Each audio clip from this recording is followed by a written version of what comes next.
Olá, queridos, bem-vindos então a mais uma aula do nosso maravilhoso mundo do direito penal e dando então continuidade ao estudo das excludentes de culpabilidade, hoje veremos sobre a embriaguez. A embriaguez tem previsão lá no artigo 28, inciso 2º. Então vamos lá? O conceito de embriaguez, de acordo com a OMS, fala o seguinte: é uma intoxicação aguda e passageira provocada pelo álcool ou por substâncias de efeito análogo, certo? Então, para a OMS, isso significa embriaguez. Nós temos algumas espécies de embriaguez: a embriaguez acidental, a embriaguez não acidental, a patológica e a pré-ordenada. E nós vamos estudar então cada uma delas. A não acidental, ela tem previsão lá no artigo 28, e ela fala o seguinte: não exclui a imputabilidade penal à embriaguez voluntária ou culposa pelo álcool ou substâncias de efeito análogo.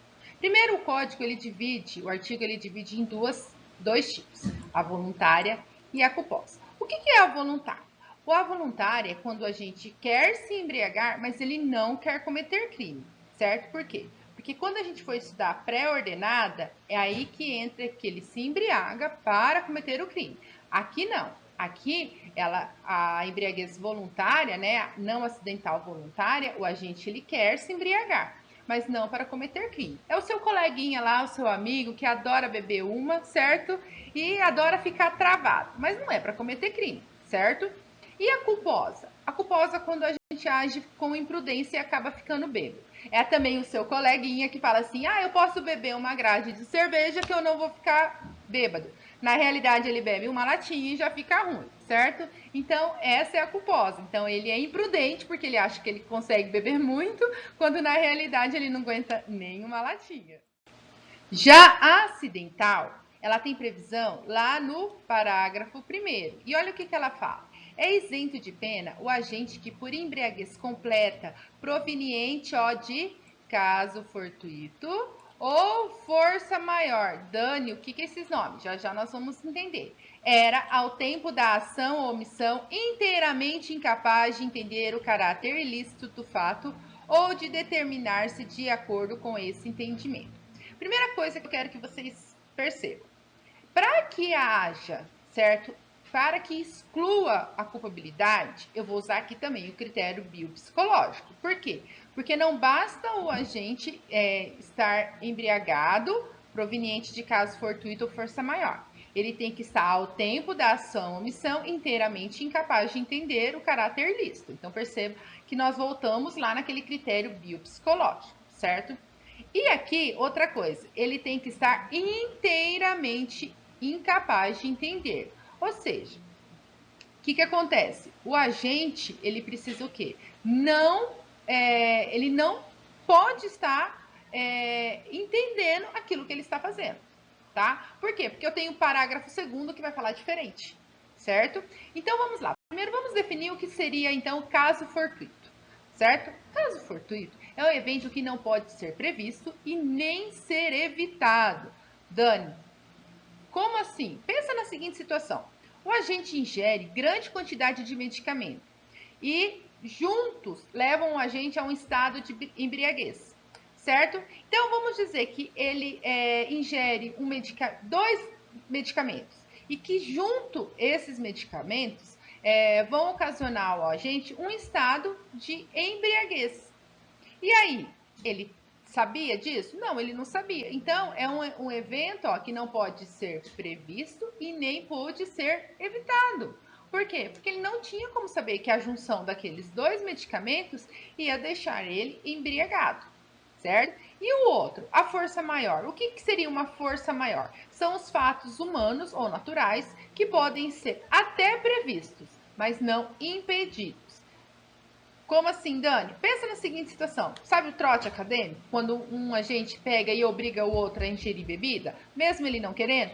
Esse é um exemplo clássico de força maior, certo? Ele não bebeu por vontade própria. Ele bebeu, ele foi obrigado a ingerir a bebida. Então, essa embriaguez dele é proveniente de uma força maior. E aí ele acabou cometendo um crime.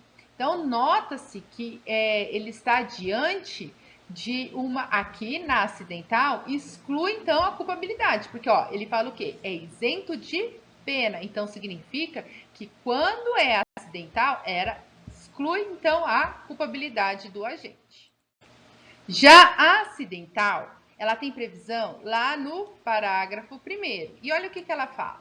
É isento de pena o agente que, por embriaguez completa, proveniente de caso fortuito ou força maior. Dane, o que é esses nomes? Já já nós vamos entender. Era, ao tempo da ação ou omissão, inteiramente incapaz de entender o caráter ilícito do fato ou de determinar-se de acordo com esse entendimento. Primeira coisa que eu quero que vocês percebam. Para que haja, certo? Para que exclua a culpabilidade, eu vou usar aqui também o critério biopsicológico. Por quê? Porque não basta o agente estar embriagado, proveniente de caso fortuito ou força maior. Ele tem que estar, ao tempo da ação ou omissão, inteiramente incapaz de entender o caráter ilícito. Então, perceba que nós voltamos lá naquele critério biopsicológico, certo? E aqui, outra coisa, ele tem que estar inteiramente incapaz de entender. Ou seja, o que acontece? O agente, ele precisa o quê? Ele não pode estar entendendo aquilo que ele está fazendo, tá? Por quê? Porque eu tenho o parágrafo 2º que vai falar diferente, certo? Então, vamos lá. Primeiro, vamos definir o que seria, então, caso fortuito, certo? Caso fortuito é um evento que não pode ser previsto e nem ser evitado. Dani, como assim? Pensa na seguinte situação. O agente ingere grande quantidade de medicamento e juntos levam o agente a um estado de embriaguez, certo? Então, vamos dizer que ele ingere dois medicamentos e que junto esses medicamentos vão ocasionar ao agente um estado de embriaguez. E aí, ele sabia disso? Não, ele não sabia. Então, é um evento que não pode ser previsto e nem pode ser evitado. Por quê? Porque ele não tinha como saber que a junção daqueles dois medicamentos ia deixar ele embriagado, certo? E o outro, a força maior. O que seria uma força maior? São os fatos humanos ou naturais que podem ser até previstos, mas não impedidos. Como assim, Dani? Pensa na seguinte situação. Sabe o trote acadêmico? Quando um agente pega e obriga o outro a ingerir bebida, mesmo ele não querendo? Esse é um exemplo clássico de força maior, certo? Ele não bebeu por vontade própria. Ele bebeu, ele foi obrigado a ingerir a bebida. Então, essa embriaguez dele é proveniente de uma força maior. E aí ele acabou cometendo um crime. Então, nota-se que ele está diante de uma, aqui na acidental, exclui então a culpabilidade, porque ele fala o quê? É isento de pena, então significa que quando é acidental, exclui então a culpabilidade do agente. E quando ele tá meia boca, certo? Porque olha só o que ele fala. A acidental, ela pode isentar a pena ou ela pode também ter outra consequência, que é reduzir a pena. Por quê? O parágrafo 2º ele fala o seguinte, a pena pode ser reduzida de 1 a 2/3 se o agente, por embriaguez proveniente de caso fortuito ou força maior, não possuir ao tempo da ação ou omissão a plena capacidade de entender o caráter ilícito do fato ou de determinar-se de acordo com esse entendimento. Percebam que no parágrafo 1º, para isentar a pena, ele tinha que estar inteiramente, certo? Incapaz de entender. Aqui, ele não estava com a sua plena capacidade. Ele entendia mais ou menos. Ainda tem que ser proveniente de caso fortuito ou força maior, certo? Então, o agente estava, como eu falo, mais ou menos ruim, certo? Ele podia entender, mas não plenamente. Por isso se pune, mas reduz a pena. Por quê? Porque considera o agente, então, neste caso, como semi-inimputável. Agora, então, trataremos da embriaguez patológica. Quando nós lemos o artigo 28, inciso 2º, nós vimos que para ser, a pessoa pode estar embriagada por conta do álcool ou por substâncias de efeito análogo.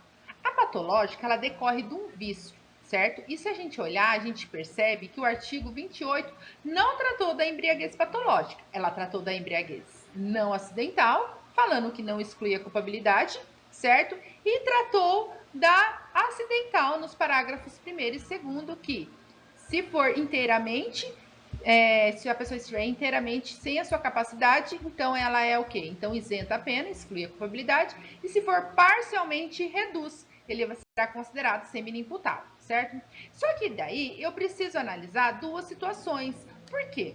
Como o artigo 28 caput fala que a embriaguez pode ser por conta de álcool ou de substâncias de efeito análogo, então eu tenho dois tipos de sujeito. Eu tenho um alcoólatra e eu tenho um dependente químico. E aí eu preciso separar essas duas doenças. Por quê? Porque serão visualizadas, né, elas serão regidas de forma diferente. Lembrando que como eu já falei, que o artigo 28, inciso 2º, não tratou da embriaguez patológica. E daí, Dani, como é que fica? O que eu faço então para determinar, né, que lei que eu vou usar, que artigo que eu vou usar quando se tratar de embriaguez patológica?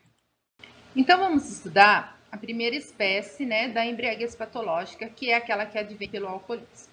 O alcoolismo, pela OMS, é considerado uma doença que tem como característica ser progressiva, incurável e fatal, certo? Por se tratar de uma doença, então eu não vou usar, como eu já falei, o artigo 28, por quê? Porque ele não trouxe a previsão da embriaguez patológica. Eu vou usar, neste caso, então, o artigo 26. Por quê? Porque é o artigo 26 que trata da doença, da inimputabilidade que advém por conta de uma doença, certo? Então, lembrando é o seguinte, que deve preencher, então, todos os requisitos, o biológico, o psicológico, o cronológico, para que eu possa, então, aplicar o artigo 26 ao alcoólatra. Se preencher todos esses requisitos, então, o que o juiz vai fazer? O juiz vai dar uma absolvição imprópria, por conta de ser o alcoolismo uma doença, certo? E vai decretar, então, uma medida de segurança, conforme o artigo 386, inciso 6 do Código de Processo Penal. E se ele for dependente químico? O dependente químico eu não vou usar nem o artigo 28, uma vez que não houve expressa previsão, e nem o artigo 26. Por que eu também não vou usar o artigo 26? Porque a Lei 11.343, ela me traz expressamente, e daí eu lembro do princípio da especialidade, então eu uso o princípio, a caixa, né? A caixa com um laço para determinar qual lei que eu vou usar, certo? Tem, então, um conflito aparente de normas, vamos recapitular lá. E eu tenho duas normas que podem ser utilizadas para determinar naquele caso concreto. O que eu faço? Eu vou usar a norma especial. Neste caso, é a Lei 11.343 de 2006. Então, o dependente químico, lá no artigo 41, ele traz o que acontece na embriaguez patológica por dependência química, certo? Então, ele traz a previsão. Olha o que ele fala. É isento de pena o agente que, em razão da dependência ou sobre o efeito proveniente de caso fortuito ou força maior de droga, era, ao tempo da ação ou da omissão, qualquer que tenha sido a infração penal praticada, inteiramente incapaz de entender o caráter ilícito do fato ou de determinar-se de acordo com esse entendimento. Certo? Então, olha só, aqui eu também tenho duas coisas, certo? Como assim, Dani? Eu tenho também, primeiro, que preencher os requisitos para que seja reconhecida a inimputabilidade, biológico, psicológico, cronológico, certo? Mas esse artigo, ele determina duas situações. Por quê? Porque eu tenho a situação do agente ingerir, né, ser dependente químico, estar ali ingerido, por vontade própria, né, ele é já dependente químico, então ele já faz o uso, né, dos entorpecentes e por conta dessa dependência ele acabou cometendo um crime. E aí o que o juiz faz? Absolvição imprópria, certo? Ou no caso de ser involuntária, ó, o que ele fala? Ou sob efeito proveniente de caso fortuito ou força maior de droga. Então é o que? O agente não queria estar drogado, certo? Aconteceu ali de forma involuntária, por caso fortuito ou força maior, e o agente acabou ficando embriagado por conta disso. Por conta do quê? Por conta de entorpecentes, certo? E aí, o que vai acontecer aqui? Aqui ocorre uma absorção própria. Por quê? Porque ele não tinha nem vontade de estar daquela maneira. Foi contra a vontade dele. Aconteceu, foi um acaso, foi proveniente de caso fortuito ou de força maior. Então, eu tenho que analisar essas duas situações. Se for involuntária, absorção própria, né? E se for involuntária, absorção imprópria, certo? Por quê? Porque daí o juiz vai decretar uma medida de segurança. Lembra quando eu falei para vocês no início da aula, no início do artigo, que quando ele fala da não acidental, certo? E ele trata ela de forma voluntária, é no sentido da pessoa ficar bêbada, mas não para cometer o crime. Por quê? Porque quando a gente se embriaga para que tome coragem, por exemplo, para cometer o crime, eu não falo que é embriaguez não acidental de forma voluntária, mas eu chamo ela de embriaguez pré-ordenadas. Então, o que é embriaguez pré-ordenada? Ocorre quando a gente se embriaga com a intenção específica de tomar coragem para cometer um crime, certo? Então, o que acontece? Aqui, além de não excluir, então, a culpabilidade do agente, porque isso não exclui, lógico, a gente fica bêbado para tomar coragem para cometer um crime, não pode excluir a culpabilidade. E além, então, de não excluir, não isentar o agente de pena, o que vai acontecer com ele? Ele terá sua pena ainda agravada. É isso mesmo. Ele vai ter sua pena agravada. Por quê? Porque o artigo 61, inciso 2º, a linha L, fala isso, que agrava-se a pena a pessoa que se embriaga para tomar coragem para cometer um crime. Nós chamamos isso de embriaguez pré-ordenada, certo? E aí, então, encerramos então a embriaguez e até a nossa próxima aula do nosso maravilhoso mundo do direito penal. Beijo!